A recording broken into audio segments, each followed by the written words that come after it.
Bismillahirrahmanirrahim. Assalamualaikum warahmatullahi wabarakatuh. Waalaikumsalam.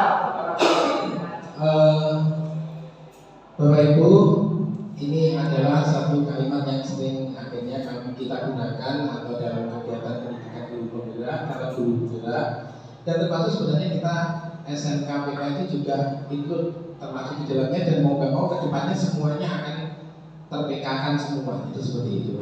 Jadi semua akan guru penggerakkan, semua akan ter-PK-kan. Intinya seperti itu kedepannya nanti. Jadi seperti itu.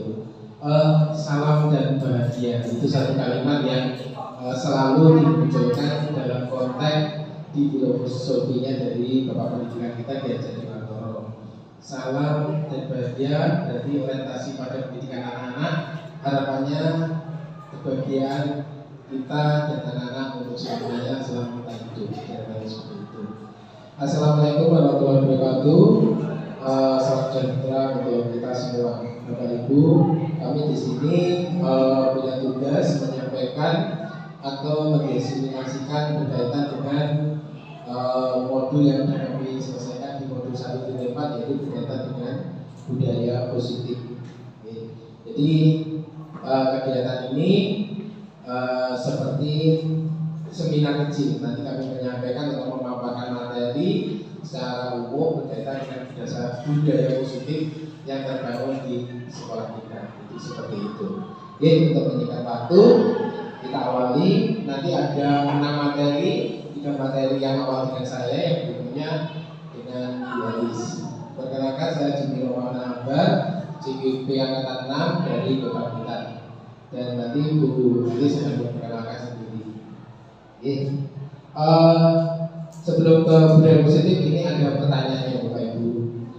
Pertanyaan pemantik atau bagian dari kalau kita biasanya di kelas sekali atau flashback dari materi yang dulu. Dijawab setuju atau tidak saja. Ini berkaitan dengan hukuman dapat mendisiplinkan anak. Menurut Bapak Ibu setuju atau tidak? Tidak setuju. Yang kedua, pemberian hukuman dengan hal positif seperti membaca atau membersihkan halaman sekolah dapat meningkatkan disiplin anak. Setuju atau tidak? Tidak setuju. Memberi penghargaan dapat meningkatkan motivasi belajar anak. Ada yang setuju, tidak setuju. Oke. Kita lanjut. Ya, ini topik yang akan kita bahas, yaitu tentang disiplin positif dan nilai-nilai kebajikan universal. Kemudian teori motivasi, hukuman, penghargaan, dan restribusi. Yang ketiga, keyakinan kelas. Kemudian yang keempat, kebutuhan dasar manusia dan dunia berkualitas. Yang kelima, restitusi, yaitu 5 posisi kontrol. Yang keenam, restitusi segitiga restitusi. Oke, yang pertama Bapak Ibu tentang kita eksplorasi konsepnya, yaitu tentang disiplin positif dan nilai-nilai kebajikan universal. Ini contoh saja Bapak Ibu. Nah, ini ada satu kertas yang saya minta sebenarnya dilihat aja. Nanti tidak apa-apa, ini diterangkan oleh 2 orang intinya Bapak Ibu. Sesuai yang di sini, dia bisa memilih temannya sebagai teman sejawatnya, gitu ya. Ketika Buya memegang apa itu kertas itu kuat-kuat, kemudian di mana satu orang lagi, panjenengan silakan cari rekannya, tolong katanya digenggam di dalam itu di tempat ini ya. Itu seolah-olah yang menjadi sebuah aset atau kepemilikan Anda seperti itu. Ketika itu dilakukan dari salah satu teman jenengan itu yang memintanya dengan segala macam cara. Monggo, ini naturalnya atau mengalirnya dari Buya bagaimana gitu ya. Coba mungkin Putri ini akan merebut Buya akan memegang, terus kemudian Putri ini berusaha bagaimana sekuat caranya untuk membujuk dan seterusnya. Monggo coba.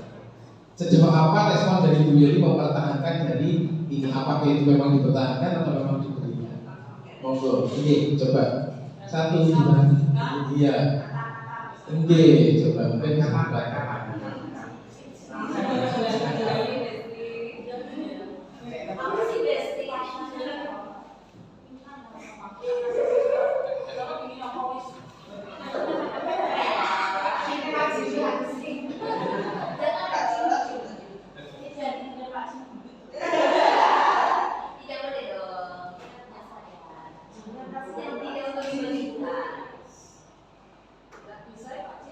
bisa. Oke, terima kasih. Mungkin bisa ditepuk tangan untuk Buya dan Ibu ya.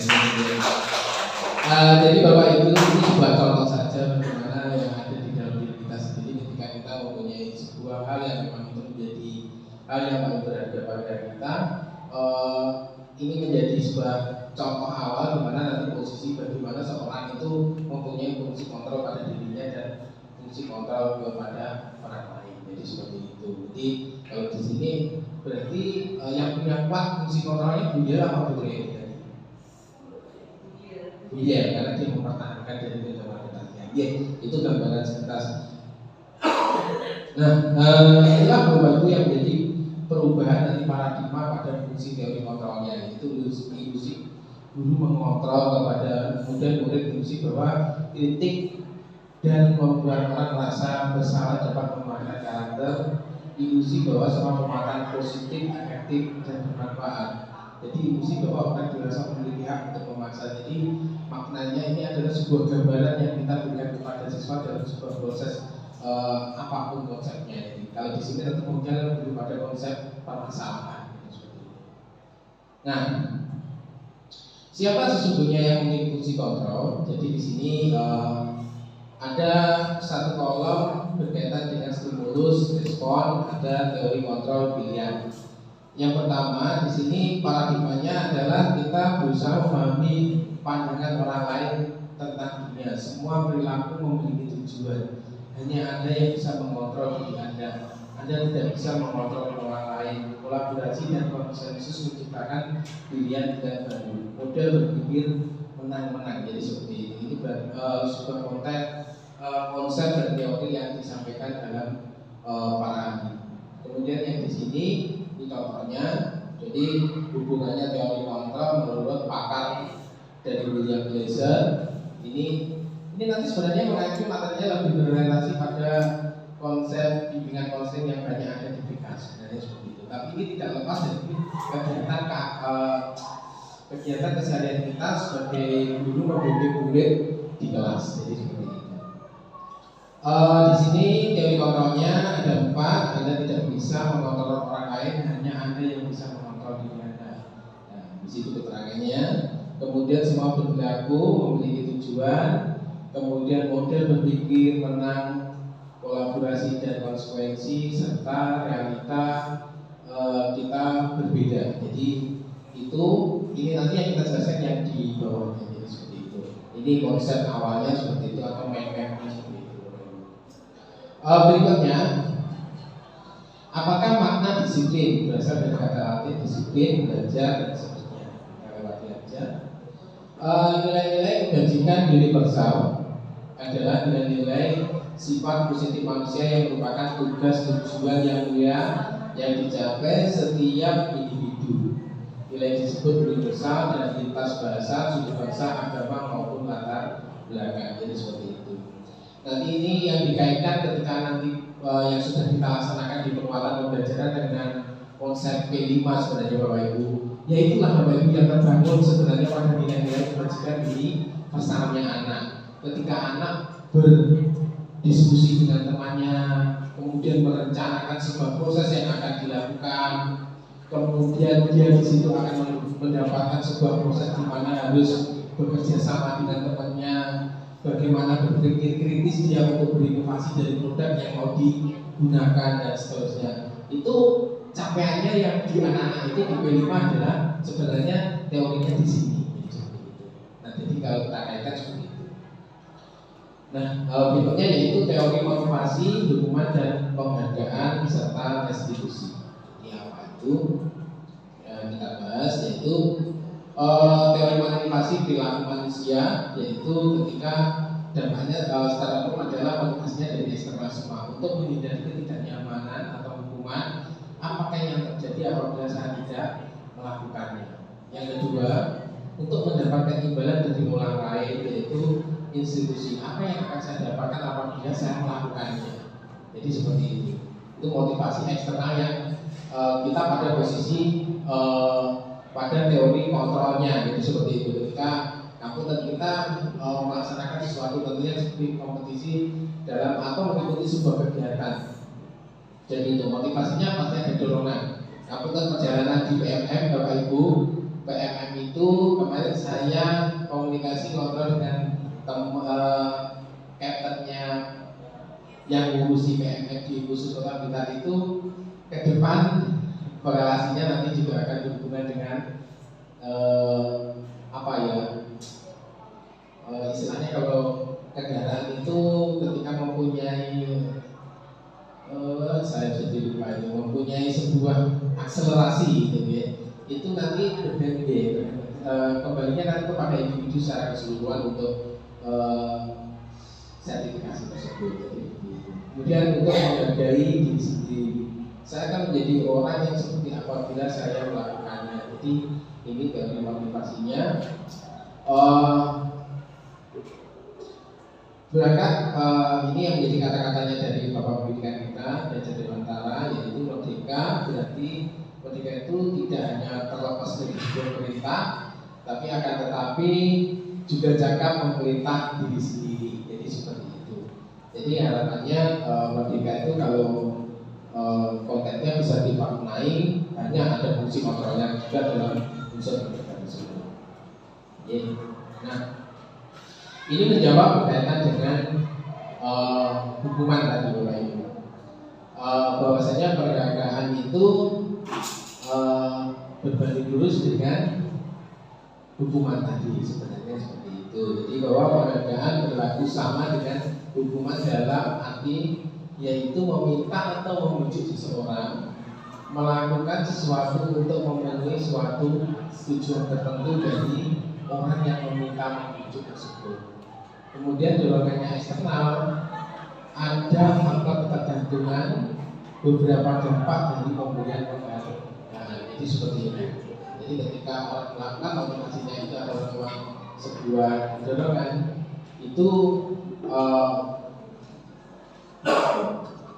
itu akan memang dilandasi dari motivasinya tadi, yaitu penghargaan mendukung, penghargaan mengurangi ketepatan, penghargaan tidak efektif, dan penghargaan merusak hubungan. Itu salah satu contohnya. Ini memang pada kalau saya memaknai sendiri pada situasi tertentu, tidak sepenuhnya sebuah penghargaan itu juga menjadi sebuah hal yang selalu baik. Jadi ketika ada motivasinya anak melakukan itu, ada satu ketergantungan dia bahwasanya dia ingin melakukan itu karena memang ada unsur hadiah yang ingin dia dapat. Jadi seperti itu, tidak murni dari apa yang menjadi keinginan dia. Jadi seperti itu. Jadi pada intinya yaitu penghargaan itu juga akan menurunkan kualitas, penghargaan juga akan mematikan kreativitas, penghargaan juga mengurangi motivasi itu. Terus gimana Pak caranya? Ya ini yang sudah bertanya bahwasanya bagaimana kita selaku yang dilapangannya mengkondisikannya.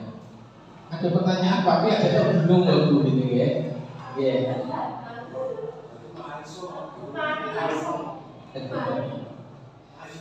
Sampul, jadi direkam, jangan begitu, ini direkam. Kemudian ini salah satu contoh panjenengan kami bisa menyampaikan apakah yang dilakukan ini sebuah tindakan guru melakukan ini adalah sebuah hukuman atau konsekuensi. Mohon dijawab bareng-bareng ya. Mencatat 100 kali dalam buku, saya tidak akan terlambat lagi karena terlambat ke sekolah, itu seperti itu. Ini menurut dengan hukuman atau konsekuensi. Ketika kita menyuruh anak melakukan game dan melakukan sebuah kesalahan, terus kita salah satunya memberikan ininya dengan suruh mencatat sampai 100 kali. Itu penasaran. Ada konsekuensi. Yang lain mungkin Bapak Ibu hukuman. Bapak Ibu yang lain hukuman atau konsekuensi? Hukuman. Jadi seperti itu. Lari mengelilingi lapangan basket itu Bapak Ibu olahraga karena menambah hadir di sekolah. Hukuman atau konsekuensi? Hukuman. Kemudian diminta untuk push up, tidak menggunakan masker, hukuman. Kemudian membersihkan tumpahan, iya konsekuensi. Murid disuruh menggunakan sepatu seharian sekolah karena tidak menggunakan sepatu hitam, disuruh untuk tidak menggunakan sepatu. Konsekuensi apa hukuman? Ada yang suka monggo, ini kan bebas sifatnya ya. Lari memilih lapangan basket 2 kali karena terlambat. Hukuman. Oke, ini jawabannya mungkin bisa secara umum ada seperti itu, jadi bisa hukuman. Kemudian ada yang konsekuensi, jadi ada yang konsekuensi berkaitan dengan membersihkan tumpahannya di meja karena tersenggol pada saat belajar, itu seperti itu. Nah, inilah Bapak Ibu sebuah contoh yang dimana yang secara umum itu memang sering kita lakukan, jadi seperti itu. Nah, ini adalah contoh dari hal-hal yang bersifat hukuman dan konsekuensi. Kita lanjut. Ini perbedaan hukuman dan konsekuensi yang sudah kita bahas tadi. Kalau kita simak ternyata pada kasus satu tadi hukuman, kasus 2 konsekuensi dan seterusnya. Ini secara umum pada konsep teori yaitu hukuman itu sesuatu yang menyakitkan harus terjadi. Kalau konsekuensi itu memang sesuatunya harus terjadi, dilakukan. Jadi ini biasanya mengacu pada sebuah peraturan dan konsekuensi itu seperti itu. Kalau hukuman memang ini muncul dari dorongan faktor si penghukum tadi, kan seperti itu. Nah, kemudian yang berikutnya membuat anak sakit fisik maupun hatinya untuk jangka waktu lama. Jadi seperti itu. Kalau konsekuensi membuat anak merasa tidak nyaman dalam jangka waktu pendek. Kemudian seterusnya itu sampai marah, rasa bersalah, memaukan rasa tak dihargai. Kehilangan dibuat tidak nyaman, diasingkan untuk sementara. Jadi kan kalau ketika anak disuruh keluar dan sebagainya, itu sebenarnya dia keluar dari kenyamanan yang ada di kelompoknya tersebut. Yang berikutnya, nah ini agak ada nggak kelihatan karena kecil-kecil. Jadi ada di situ berkaitan dengan mengembalikan konteks identitas pada objeknya, yaitu si murid tadi ketika hukuman itu diberikan itu tadi merasa pada individu-individu yang diberi hukuman tadi tentunya ada sebuah perasaan yang menyakitkan, terus merasa tidak mendapatkan sebuah keadilan dan seterusnya itu. Tapi kalau konsekuensi itu memang sesuatu harus terjadi. Memang sesuatu hal yang memang peraturan itu dibuat sebagai bentuk untuk sebagai acuan di tata tertibnya. Mau nggak mau ketika melakukan A, otomatis konsekuensinya di peraturan tersebut harus dilaksanakan A. Jadi seperti itu. Nah, kalau restitusi itu merupakan sebuah pilihan. Jadi kita memberikan sebuah gambaran, memberikan sebuah kebijakan. Jadi seperti itu. Itu tindakan perbedaan antara hukuman, konsekuensi dan restitusi yang dimana kalau hukuman itu secara dari sisi anak yang merasakan atau sisi murid merasakan itu dia berkepanjangan dan merasakan kegagalan untuk kembali kepada identitasnya pribadi. Tapi kalau untuk konsekuensi dan restitusi ini pada pengembalian identitas si murid itu masih pada kondisi yang bisa dikatakan repair atau bisa diperbaiki ke depannya. Jadi seperti itu. Ketika sebuah kesalahan dibuat, dia dihadapkan dengan konsekuensi atau restitusi, itu si anak itu ada recovery dari apa yang menjadi kesalahannya. Jadi sesuatu. Jadi ada sesuatu yang ada contohnya di konsekuensi murid itu anak dibuat tidak nyaman, tapi kalau di restitusinya murid anak mendapatkan penguatan. Jadi diberikan dari kesalahan tadi diberikan sebuah solusi yang dimana dia akan dikuatkan. Contohnya salah satu contoh ini nanti di fungsi kontrol ini yang pernah kami lakukan dalam video prakteknya ketika di aku tadi ini konsep teori dan sebenarnya kondisi yang ada gitu ya. Karena ini video dibuat pasti terkondisikan kan itu seperti itu. Sepele saja Bapak Ibu ketika kita piket di depan gerbang tadi pagi menyambut anak, ada anak yang kita harapkan turun dari sepeda motor, tapi tidak, anak kadang kita turun atau kita kasih nonverbal, kita kasih apa seperti ini, namanya dia pak buat sih itu terjadi pagi hampir setiap hari Bapak Ibu. Jadi seperti itu. Akhirnya apa yang terjadi? Otomatis teriak, itu dan seterusnya. Nah itu ini sebuah informasi atau berkaitan dengan fungsi tadi Bapak Ibu kita sampaikan. Saya pribadi pun belum bisa untuk memperagakan seperti itu. Di kondisi lingkungan sekolah saya melihat aku dan satu anak yang masih menggunakan pakai tidak menggunakan pakai jaket atau tutupnya semuanya secara peraturan harusnya kan itu tidak diperkenankan gitu. Karena mungkin dari saya sampaikan, Mbak mau dilepas, ya lewat. Akhirnya saya agak kencang, makanya dia sudah kesel. Mbak, sweaternya mau dilepas. Sudah aturnya. Yang ini yang keluar apa Bapak Ibu? Bentakan seperti itu. Nah itulah. NB. Kita punya peraturan. Kalau itu tidak bisa dilakukan, betul, karena memang aku konsekuensinya apa? Mungkin kalau lari ya orang kita nggak bisa mendisiplinkan konsekuensinya memang nggak dilepasnya itu kalau tak boleh. Ya itu. Jadi kalau memang aturan di sekolah ya itu kasusnya apa sekarang dia bapak ibu sudah salah menilai. Itu makanya yang terjadi kalau kita bicara konsep teori yang tadi berdasarkan hukuman, konsekuensi dan restitusi itu memang pada tingkatan restitusi ini adalah salah satu yang dimana kita itu jadi sosoknya betul-betul jadi seperti itu kalau saya pahami gitu kan. Jadi ketika anak salah itu ditempatkan pada posisi bagaimana kamu menyadari kesalahannya, bagaimana kamu memflashback apa yang kamu lakukan, terus bagaimana kamu berkomitmen dengan diri kamu, terus bagaimana kamu itu nanti akan bisa memperbaiki dari kesalahan yang ada saat ini. Saya juga benar-benar seperti itu. Wah luar biasa sekali. Bayangkan ketika kasus yang dulu terjadi di salah satu contoh tempat kami Bapak Ibu dengan kondisi dengan kita ya seperti itu. Pasti ya pada proses-proses tertentu akan bisa terjadi seperti itu. Yang pasti pada keseluruhan ini tidak menyebutkan kita sebagai pendidik untuk tetap menjadi panduan atau menjadi kontrol bagi murid ketika melakukan aktivitas pembelajaran yang ada di sekolah. Itu. Nanti ini menjadi komitmen kita ke depan. Bagaimana konsep-konsep ini akan betul-betul menjadi komitmen bersama. Jadi seperti itu. Akhirnya pada proses sejalannya nanti akan juga bisa berjalan dengan maksimal.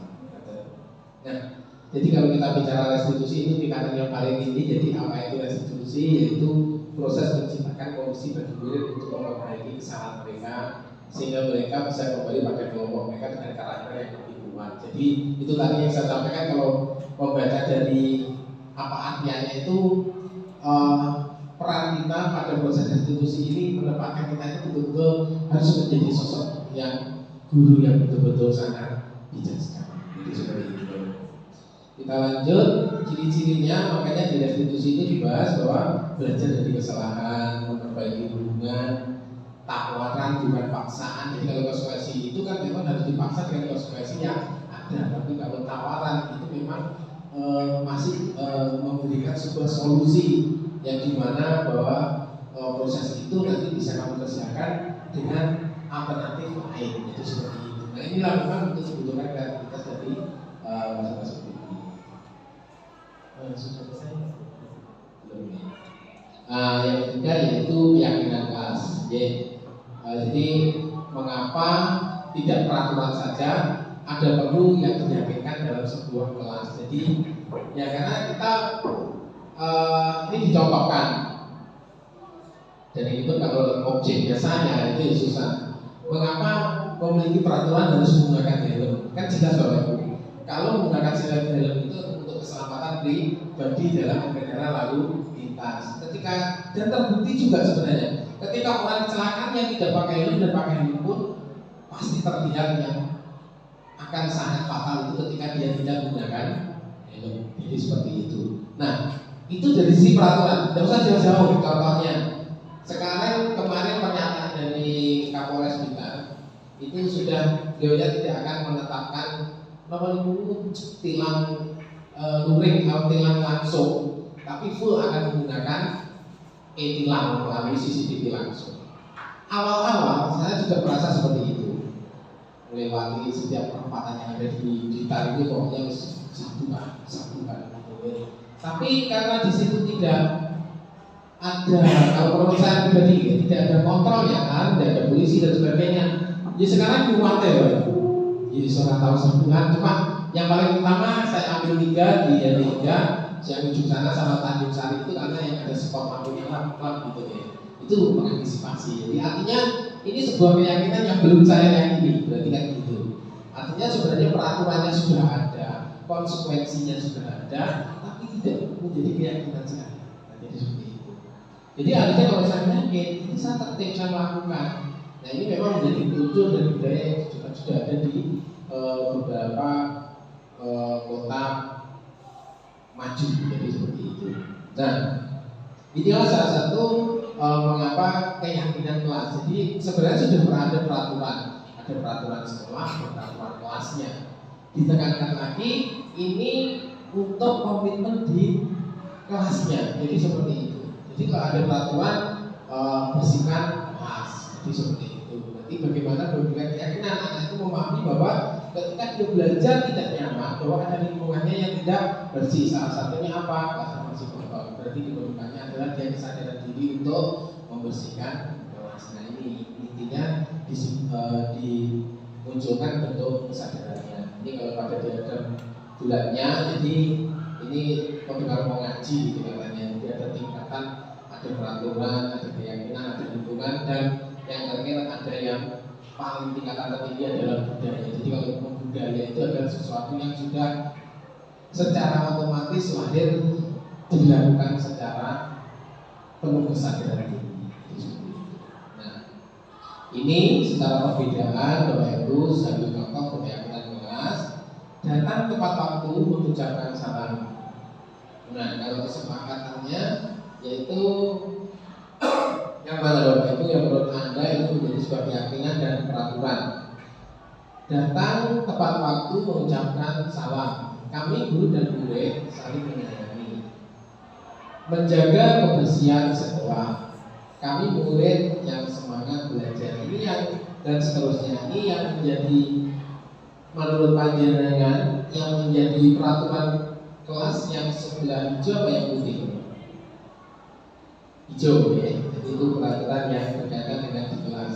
Kalau yang di kanan itu bisa dikatakan keyakinan kelas atau kesepakatan yang untuk mendukung dari peraturan yang ada. Jadi seperti itu. Jadi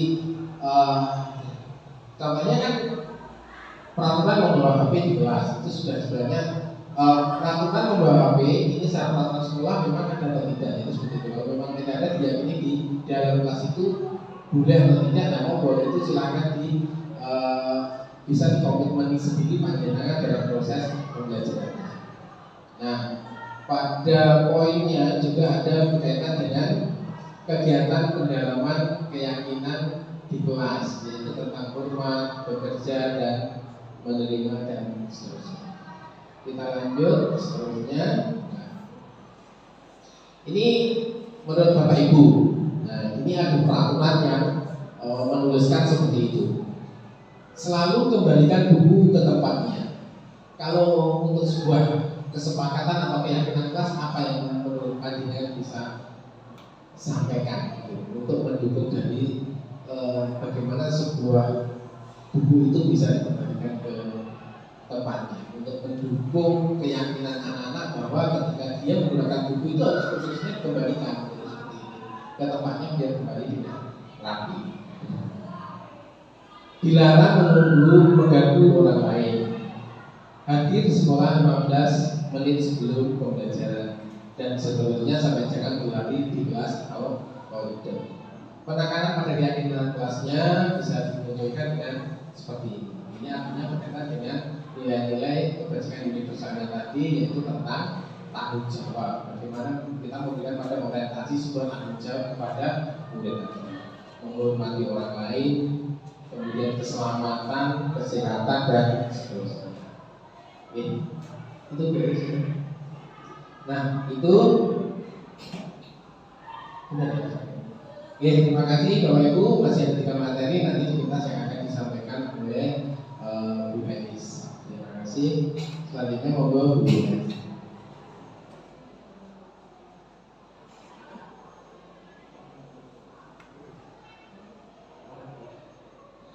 Ya, terima kasih Bapak Ibu semuanya. Mohon izinnya saya mau memberikan simulasi tentang materi hasil dari Kampus Guru Negara, dan ini merupakan tugas dari modul 1.4 dalam aksi nyata. Bapak Ibu semuanya, terima kasih Pak Cimi ya untuk waktunya. Ini saya mau menyampaikan tentang pembelajaran yang keempat, yaitu kebutuhan dasar manusia. Pada dasarnya kebutuhan dasar manusia itu ada 5. Yang pertama yaitu kasih sayang dan rasa diterima, di mana ini adalah kebutuhan dasar dari manusia untuk kita bisa merasa disayangi, dihargai. Ini masuk dalam kebutuhan dasar yang kasih sayang dan rasa diterima. Kemudian kesenangan, ini adalah kebutuhan di mana kita diberikan kebebasan untuk memilih rasa senang, terus kesukaan kita apa. Nah, ini adalah kesenangan. Kemudian kebebasan, kita diberikan kebebasan untuk melakukan sebuah kegiatan kita. Kemudian penguasaan adalah kebutuhan di mana atas kemampuan kita penguasaan ini, dan kebutuhan untuk bertahan hidup.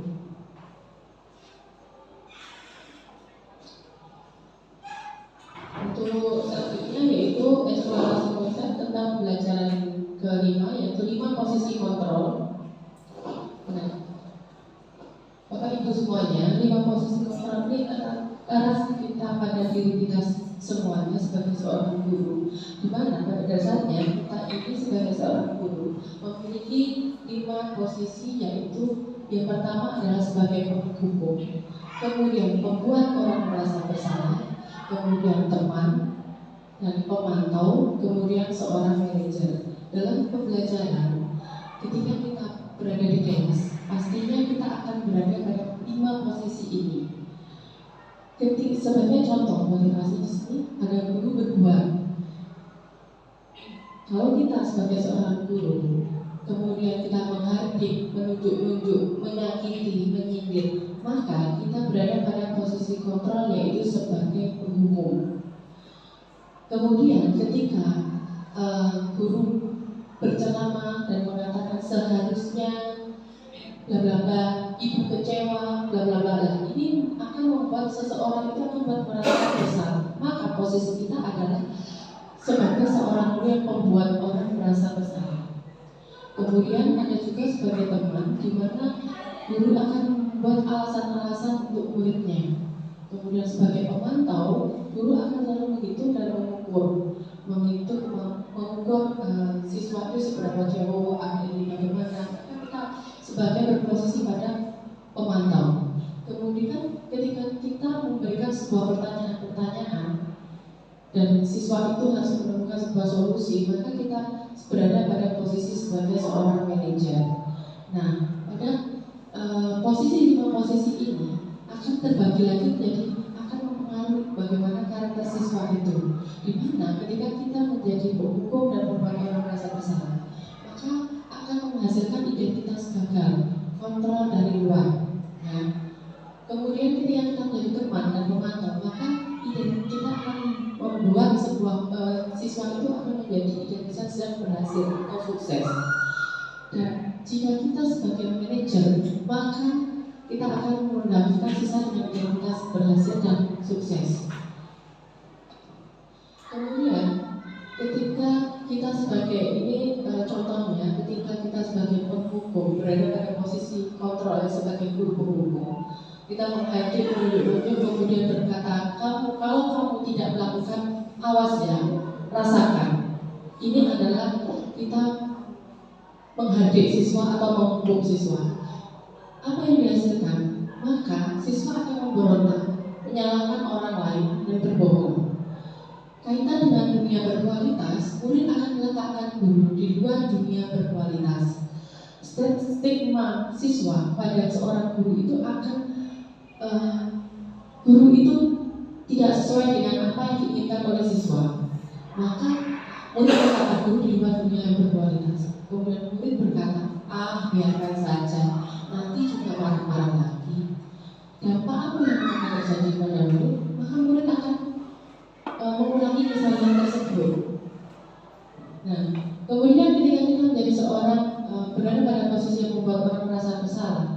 seharusnya kamu tadi tidak terlambat.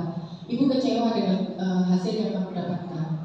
Maka guru kemudian berkata, kamu sudah tidak tahu, ibu lelah sekali mengatakannya, ibu stres. Hasilnya menyembunyikan, menyangka, berbohong. Siswa akan berbohong.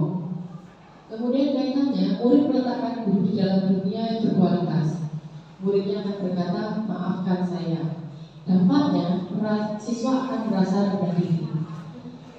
Ketika kita memberikan motivasi berhasil atau kontrol dari luar, mengharapkan imbalan dan ketergantungan pada orang lain, ketika posisi kontrol sebagai teman, guru membuat alasan-alasan untuk muridnya. Ayolah, lakukan demi itu. Masa kamu tidak mau? Ingat, tidak itu pernah bantu. Maka yang terjadi, siswa akan merasa ketergantungan, sehingga murid meletakkan guru di sebagai orang yang sangat penting di dunia berkualitas. Dan murid akan berkata, saya pikir bapak atau ibu teman saya. Ternyata begitu. Dampaknya, siswa akan menjadi lemah, tidak mandiri dan tergantung, karena siswa merasa gurunya adalah teman, sehingga dia tidak survive. Kemudian sebagai pemantau, menghitung dan mengukur apa peraturannya. Hasilnya menyesuaikan diri bila diawasi. Siswa akan menyesuaikan jika dia diawasi. Murid menetapkan guru, peraturan, dan hukum di dunia berkualitas. Murid akan berkata, berapa banyak bintang yang saya harus peroleh, berapa halaman yang harus saya tulis. Dampaknya menitik beratkan pada sanksi atau hadiah untuk dirinya. Kemudian ketika kita sebagai seorang manajer, guru dengan mengajukan pertanyaan-pertanyaannya, apa yang kita yakini? Apa yang bisa kau kerjakan untuk memperbaiki masalah ini?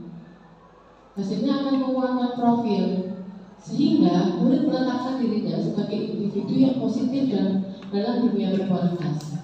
Sehingga murid akan berkata, bagaimana caranya saya bisa memperbaiki keadaan. Dampaknya, siswa akan mengevaluasi diri, bagaimana cara memperbaiki diri. Dari paparan ini, maka kita sebagai seorang guru hendaknya bisa berada di posisi kontrol yang mana, sebagai seorang mana? Dari penghukum, pembuat orang merasa bersalah, teman, pemantau, atau manajer?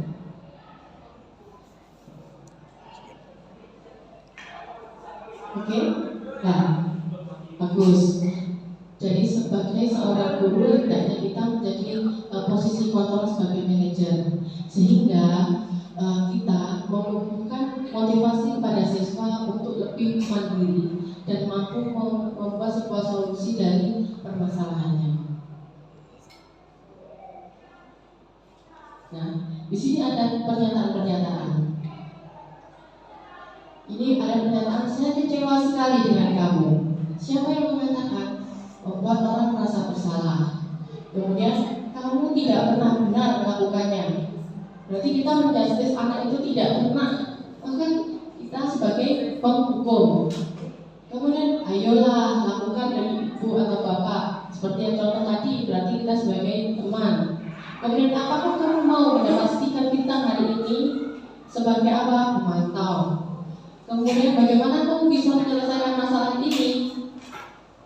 Guru meminta siswa untuk membuat solusi, maka kita sebagai manajer, kamu selalu yang paling terakhir, itu sebagai penghukum. Ini langsung saja ya Bu. Nah, maka kita harus dapat berada di posisi bergerak antara peraturan, pemantau, konsekuensi atau yang tadi, kemudian nilai-nilai manajer, nilai-nilai manajer dan memperbaikinya. Jadi ini sebagai contohnya, kalau kamu tidak apa, mungkin kalau kamu tidak mengerjakan tugas, saya akan meminta kamu untuk lari di lapangan. Nah, ini hukuman yang membuat anak jadi tidak nyaman. Kemudian apa yang kamu yakini? Bagaimana memperbaiki masalah ini? Ini adalah sebagai seorang manajer, posisi kamu sebagai seorang manajer. Kemudian maka akan memberikan yang kedua mendapatkan apa yang kita butuhkan solusinya. Kemudian untuk yang terakhir yaitu eksplorasi konsep atau segitiga restitusi ini tadi sudah beberapa dijelaskan oleh Pak Jimmy bahwasanya restitusi ini bukan sebuah hukuman, tapi memberikan sebuah solusi. Nah, di sini kita segitiga restitusi ini di mana ada validasi kebutuhan, menanyakan keyakinan, menstabilitas identitas, kemudian validasi kebutuhan. Di dalam validasi kebutuhan ini, tolak ukur yang bisa dilihat yaitu kamu tentu punya alasan mengapa melakukan itu. Adakah cara yang lebih efektif untuk mendapatkan apa yang kamu butuhkan? Kemudian menanyakan keyakinan, nilai-nilai apa yang telah kita sepakati. Kamu ingin menjadi orang seperti apa? Nah, menstabilkan identitas, setiap orang pasti pernah melakukan kesalahan. Kamu bukan satu-satunya yang pernah melakukan ini. Memang ini secara teori seperti ini Bapak Ibu. Saya yakin memang kalau di kenyataan sulit ketika kita untuk menjadi seorang guru yang terus menerapkan dalam segitiga restitusi ini. Namun kita berusaha belajar bersama bahwasanya kita sebagai seorang guru mampu berada pada titik di mana kita harus sebagai seorang guru yang mampu memberikan solusi tapi bukan sebagai penghukum. Nah, ini sebagai stabilitas dan identitas untuk membuat anak yang merasa gagal karena berbuat salah menjadi positif terhadap dirinya. Contohnya, guru berkata, berbuat salah itu hal yang manusiawi.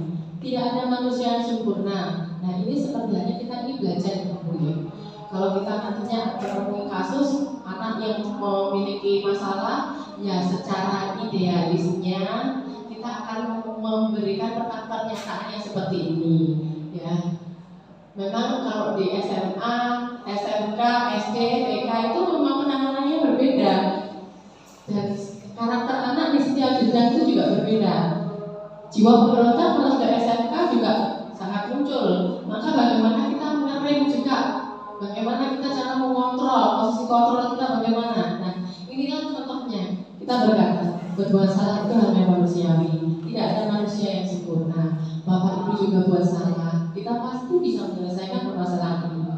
Bapak Ibu tidak tertarik untuk mencari tahu siapa yang benar, siapa yang salah. Bapak Ibu lebih tertarik untuk menyelesaikan masalah.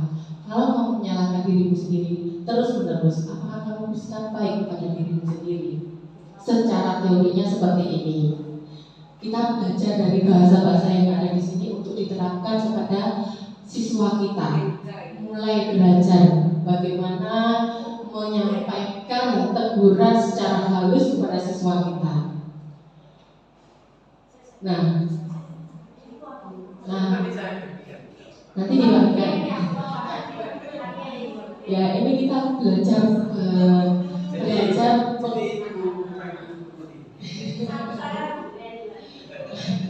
memang kalau kita ngomong seperti ini kadang anak-anak kita maklum jahat, tapi bunda kesabaran gitu ya.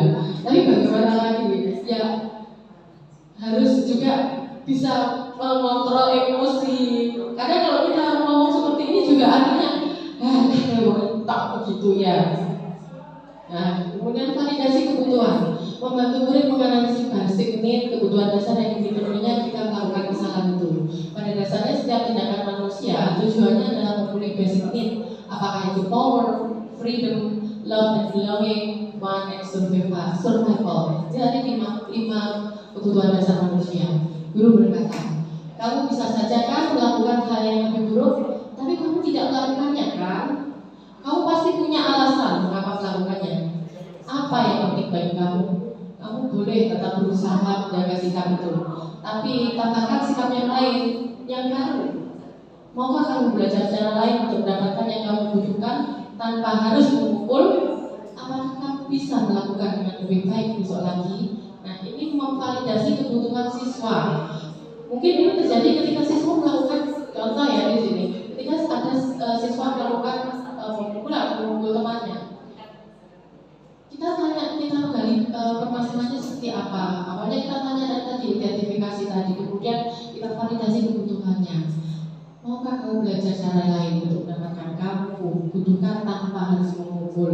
Nah, anak-anak akan memberikan jawaban. Dari jawaban itu nanti kita akan masuk lagi dengan menanyakan keyakinannya. anak melihat kesalahannya dihubungkan dengan norma sosial dan nilai-nilai mendasari manusia berinteraksi dengan orang guru berdasar. Apa nilai kita percaya di kelas atau sekolah kita? Nilai-nilai universal apa yang telah kita sepakati? Kelas yang ideal itu seperti apa sih? Kamu ingin jadi anak seperti apa? Apa yang kamu rasakan ketika kamu melakukan itu? Kamu jadi orang yang seperti apa? Ketika sebelumnya tadi dikatakan, apakah yang tadi ini, maukah kamu belajar cara lain dalam kamu itu kan tanpa harus memukul? Kemudian apa yang kamu rasakan ketika dia sudah memukul? Ketika kamu melakukan itu, kamu mau menjadi orang yang seperti apa? Nah, dengan jawaban anak yang dikemukakan anak, maka kita akan mendapatkan sebuah pemahaman dan akan menyelesaikan sebuah permasalahan tanpa harus menghukum, tapi kita mendapatkan sebuah solusi dari permasalahan tersebut. Nah, kemudian ini ada gambarannya untuk intervensi 30 detik. Ini saya ingin menanyakan kepada Bapak Ibu semuanya terkait tadi apakah hukum masih ingat lagi yang ini tadi apa?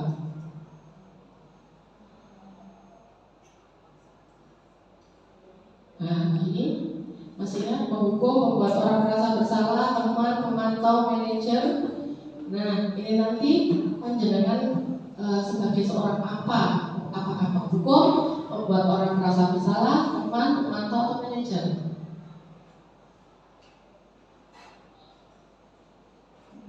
Ini, apakah kamu ingin berbuat lebih baik lagi, lebih baik sebagai apa Bu? Teman. Apakah saat ini kamu sudah menjadi orang yang sedang kamu inginkan?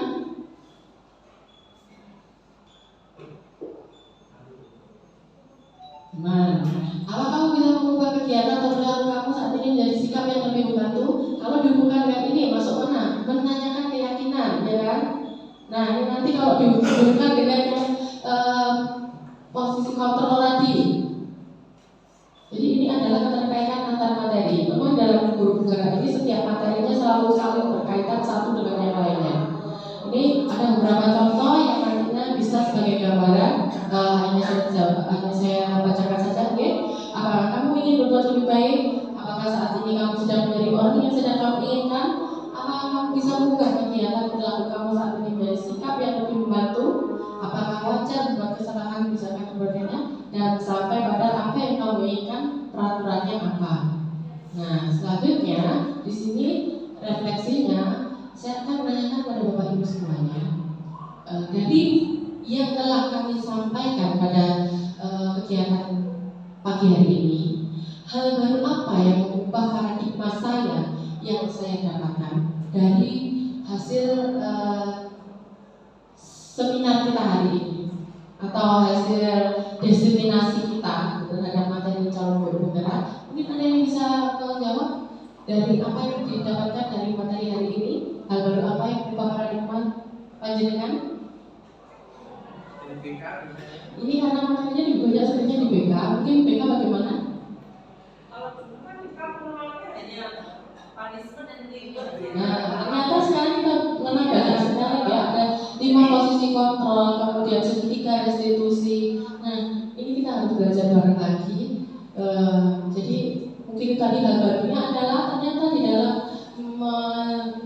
di dalam menangani siswa itu tidak hanya reward and punishment saja, ya. Itu bukan itu dan ini. Nah, ternyata ada beberapa hal baru lagi yang harus kita pelajari. Kemudian perasaan apa yang muncul selama mengikuti sesi ini, khususnya mengenai makna disiplin dan motivasi intrinsik? Mungkin Bu Eva? Nanti diwawancarai di lain waktu. Oh, lain waktu, oke. Kemudian ini nanti mungkin untuk gambaran ya, peran Among seperti apa yang saya telah lakukan selama mengikuti modul ini. Nah, nanti gambaran saya sebagai seorang guru sudah seperti itukah saya mengajarnya secara teorinya. Saya akan menjadi Among yang seperti apakah setelah mengikuti modul ini. Nah, mungkin ini adalah gambaran-gambaran yang nantinya kita akan tanyakan kepada Pak Emerson. Kita nanti akan ada sesi sharing. Bapak Ibu semuanya, mungkin ini adalah gambaran dari hasil materi yang kita dapatkan selama di calon guru penggerak khususnya di modul 1.4 untuk materi budaya positif. Jadi hari ini adalah diseminasi kami pada materi 1.4 yang selebihnya akan kami unggah pada tugas kami pada aksi nyata. Terima kasih Bapak Ibu semuanya yang sudah berkenan hadir di sini. Atas partisipasinya kami sampaikan terima kasih. Mungkin akan saya kembalikan kepada Pak Jimmy. Terima kasih. Demikian Bapak Ibu berkaitan dengan seminar kita dalam diseminasi pemahaman tentang budaya positif. Saya ini sebelum kita tutup, kita berdoa dahulu. Berdoa dipersilakan.